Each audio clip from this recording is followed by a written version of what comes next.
All right, hi. What's going on? When this video goes up, it won't be breaking news anymore. But right now, this is breaking news. This is raw. Welcome back. I'm Daniel. I'm also a Jet fan. This regards me. This is breaking news. Um, the Jets have traded Sauce Gardner to the Indianapolis Colts for two first-round picks and AD Mitchell, wide receiver. Um, this is the NFL trade deadline. It ends in about 3-ish hours. It's 1:08, so a little bit under 3 hours. Um, look, I look. I mean, the Jets were gonna have an interesting deadline. I didn't think it was gonna get this interesting, but here we are. Um, all right. From a Colts perspective first, right? I think the Colts are obviously seeing themselves as a legit contender, and they see themselves as a really, really a team for the future. You don't trade for Sauce Gardner if you don't think you're going to win for the next couple of years. I wouldn't say this is a win now move. I say this is a move for the future. This is a move for the next, couple of years that helps your wide receiver, your cornerback issue that I guess you had. The defense is already really good. Adding Sauce Gardner to that mix is also really good. And I think they view themselves as having a lot of their pieces in place. Their quarterback, their receiver, their running back, their O line, their defense. So the two draft picks to them, they don't feel is going to be as important. And also, they're viewing a deep playoff run. So how high are those picks going to be realistically? So for the Colts, I see this is not much of a give up for them. Two first round picks in the NFL is a lot. That's a heavy, heavy price.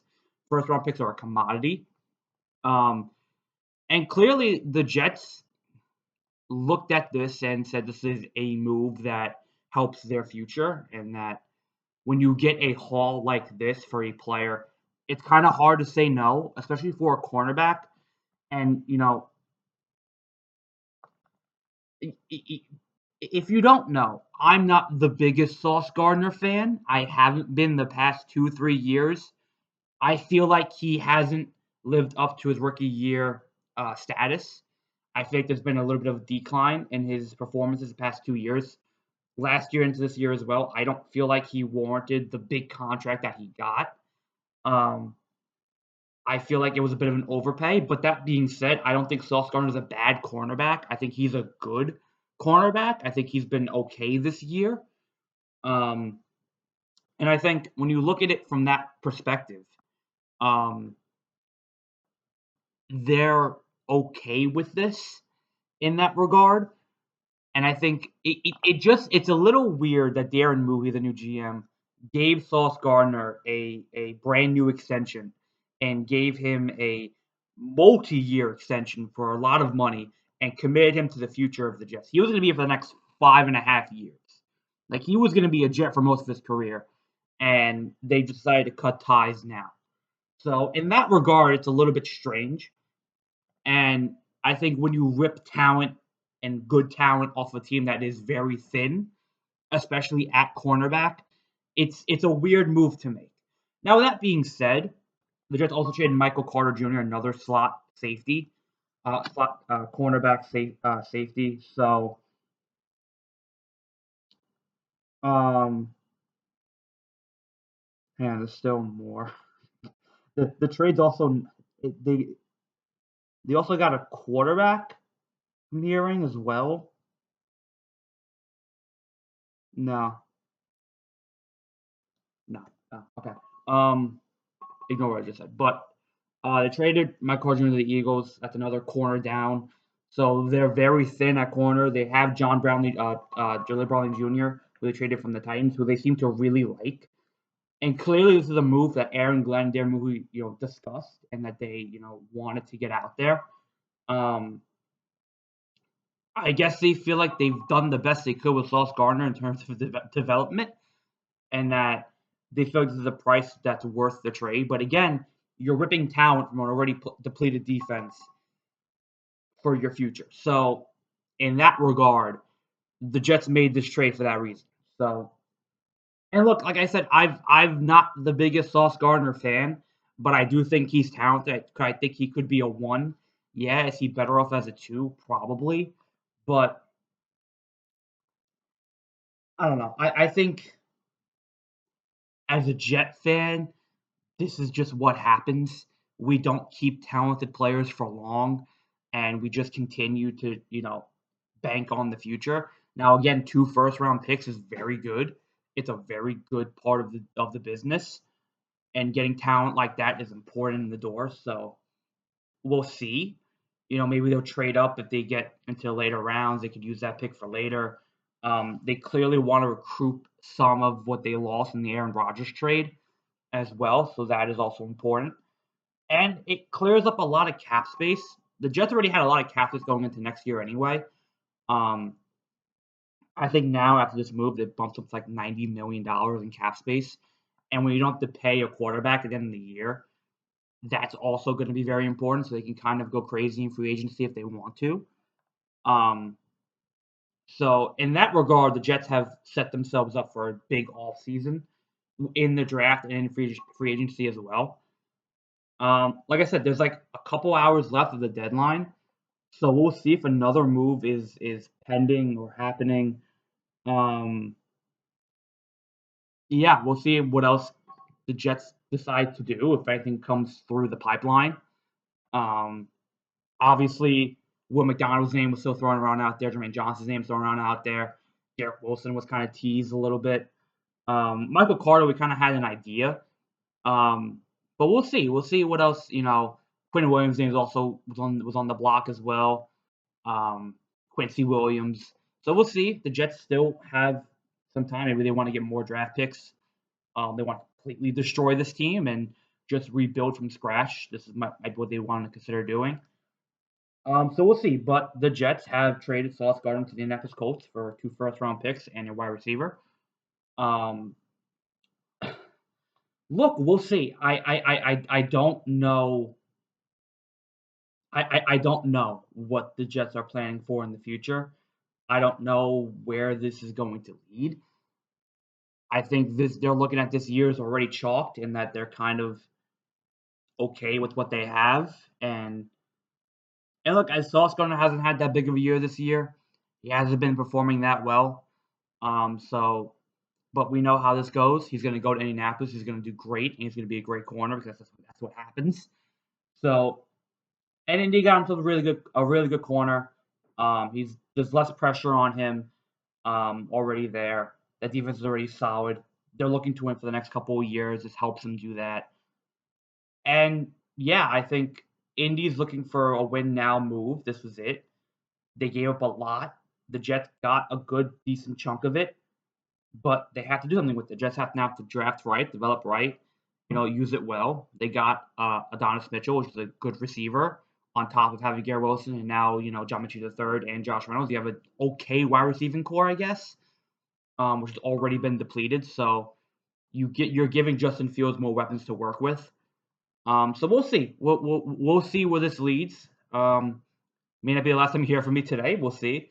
But if it is, thank you guys for listening and watching. Check out whatever's going on later. I'm sure that Lewis and Jess will be doing something tonight or right now. If you're watching, go watch that video. And yeah, make sure you like, subscribe, all that good stuff, and we'll see you guys next time. Peace. All right. Hi, welcome back. It's literally been almost an hour to the time, and we have more breaking Jets news.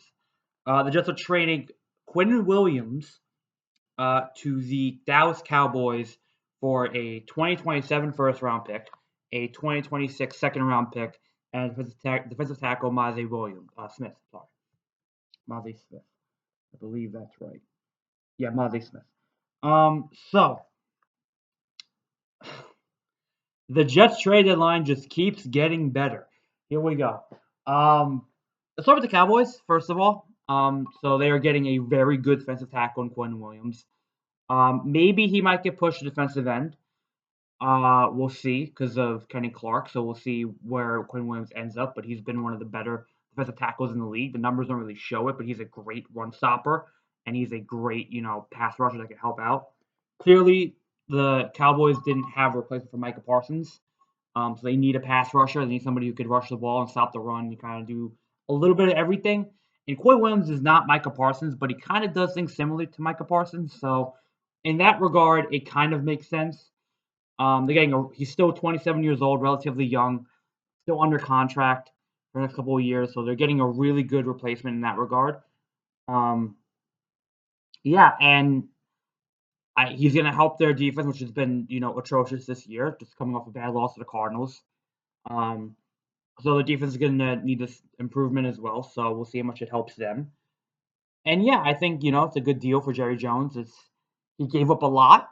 It is a lot when you consider a second round and first round pick and a young defensive tackle. So, but this helps them in the now. This helps them in the right now. It gives them somebody to build around for the future on their defense, and it gives them somewhat of a Parsons replacement in terms of his play style and what he can do. Now for the Jets. The Jets. Okay. So the Jets are in fire sale mode, which nobody really saw coming. These are two players in Sauce Gardner and Quinnen that have been the stars of their defense, the most talented players on their defense in some regard. Um, and look, defensive tackle and defensive end are positions that can be replaced, but these are two of the most talented players on your defense, so they're not easily replaceable in every regard. So. And Quinnen doesn't have the numbers to show it, but his ratings against the run have been fantastic. He's a good pass rusher. He's been moved to defensive tackle. He used to be a defensive end. Now he moved to a defensive tackle for need. So we'll see if that kind of still is going to be the case in Dallas. But he's been a great defensive tackle for us. Obviously, the Jets have Harrison Smith and they did trade two defensive tackles before the season began as well. So they have a replacement there ready to go. So in that regard, the Jets are kind of moving around their young players, their superstars, and Darren Moohey, the GM, is clearly setting himself up to build his own roster, right? He's getting his draft picks, he's getting his cap space for free agency, and he's going to build this team in his vision, and he's giving himself all the resources to do it, right? I don't know what's going to happen in the next hour and a half. Clearly, if the phone rings, he's going to answer it. Clearly, if there's an offer, and here's the thing, right? He got two deals that are hard to say no to. He got two. He has three first round picks, a second round pick, a really good young wide receiver, an okay defensive tackle replacement, and possibility of more and a lot of cap space to work with. So he comes away with a lot of resources to work with going into the draft and the free agency this year and next year. So he's clearly starting to build his roster to his need and how he sees it. Obviously, the initial gut reaction as a Jet fan is that it sucks. Is that clearly, this year is going to be a wash. Not like the expectations were any different or that it was going to be a playoff year. But you like Quinn Williams, you like Sauce Gardner. These are your talent. These are what you view as your future as we go into building better teams. But clearly, Darren Moohey and Aaron Glenn want to rebuild this roster in their vision, get guys in here that they view as their guys, and they want to make sure they get who they need to get. And whether that's going to be in the draft or whether that's going to be free agency, they now have the ability to do that. Again, they have to really pay anybody coming up in free agency. They have their quarterback for next year and Justin Fields on relatively low deal. There's no Will McDonald might be the next one to really get a contract. Breece Hall, obviously, his name comes to mind as well. But we'll see. There's an hour and a half to go. Breece Hall's name's still been rumored around. Jermaine Johnson's name's still been rumored around. Quincy Williams' name's been still rumored around. So we'll see. The Jets clearly are in fire sale mode today. But they're looking towards their future, and Darren Moohey is looking towards his future and the team he wants to build. And he wants to give himself the best chance to do that. So clearly, the Jets are looking towards, or Darren Moohey is looking towards building the roster as best he can, right, and giving himself the ability to do that. So we'll see what happens in the next hour and a half. You may see me again, you may not. I don't know. Um, if something else comes through the pipeline, I'll be here. But we will see. Yes. So okay. It will get some interesting to see what the Jets do. The Jets have 5 first-round picks in the next 2 years. That's a really good thing to have. Um, so we'll see. Clearly, they're going to build this roster how they see fit. Clearly, they're going to, draft who they want to draft. They want to move up in the draft. They can. They have that flexibility. If they want to trade for somebody, they have draft picks to do it. So we'll see. We'll see what the Jets want to do. They really have all resources available. That's kind of an exciting thing when you think about it. But in the same regard, in the moment it sucks, but clearly you see they're looking towards their future. They're looking towards what they can build, and looking towards that. Hey, this year is not going to go our way. We have one win. How far are we going to get this year? Let's see what we can recoup, what we can get. They're getting good offers. They're getting offers that are hard to say no to, especially Sauce Gardner, Quinnen Williams. These are your most highly valued, and you could probably get more if you want to if you trade Will McDonald and Jermaine Johnson. So and Brees Hall might recoup a third-round pick. So these are hard deals to say no to. You have cap space now you could work with, and you have the ability to kind of be flexible in overspending but getting good players in here and starting to rebuild this team. Um, is it a good thing? Yeah, but the thing is, we have to see what the draft picks are, how they develop, and what the free agency signings are, and if they work out. This is all good. It's what a young GM should be doing with a brand new team. But in that same breath, now he has to put his money where his mouth is and bring in the right players, make the right draft picks, sign the right players. And it's up to the new coaching staff and Aaron Glenn, who the book's still out on him. He has to now develop these players that are going to come in, these leaders and these new, signs are going to come in and build this team in his image and how he wants it done and how it's just going to get better because of it. It's 2:35 as of recording. I'm sure Jess and Lewis are going to make something else tonight. Go check the video out. Go check out anything else that comes through the pipeline. You may see me again. You may not. This may be a third cut. This is the second outro I'm recording. I may do a third. I don't know. We'll see. But like, subscribe, all that good stuff.